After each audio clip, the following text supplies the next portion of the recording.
Бауыржан Момышұлы алмас қылыштай өткір де қайсар, дана да данышпан, шешен әрі ақын. Сөз қадірің өз қадірі ел қадірі деп бағаланған айбынды азамат.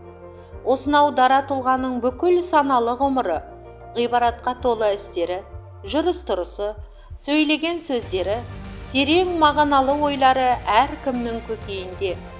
Батыр адамгершіліктің, азаматтықтың, патриоттықтың көркем бейнесі іспетті.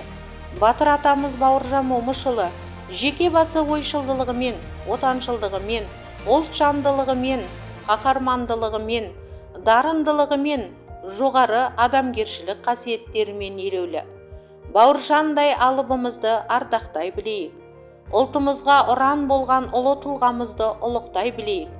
Тек қана қара дүрсін сөзбен емес, Баукеңнің атын дәріптейтін игі істермен, тиянақты тірліктермен дәлелдеуге тырысайық. Сол себепті де қаламызда батырдың атын берілген мектеп пен көше аттары орынды. Бұл біз үшін үлкен қуаныш.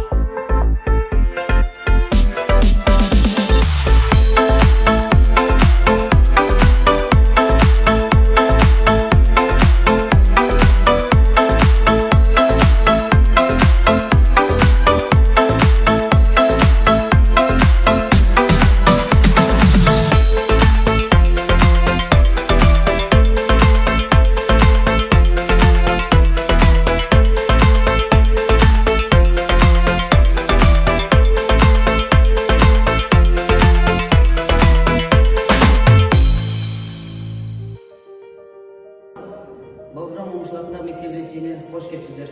Мектебіміз 2021 жылдың 24 желтоқсан күні ашылған болатын. Бауыржан Момышұлы атындағы мектеп-лицей.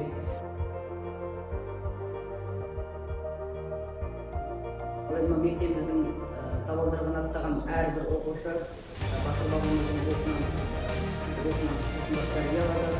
Батыр бабамыздың ерліктерін, батыр бабамыздың патриоттық тәрбиеге бағытталған шараларды қамтыған әрбір келген жас сарбаз, әрбір келген мектеп табалдырығын аттаған оқушы батыр бабамыздан үлгілі, тәрбиелі, тәртіпті, еліне, халқына үлкен азаматтар болады деген сенімдеміз.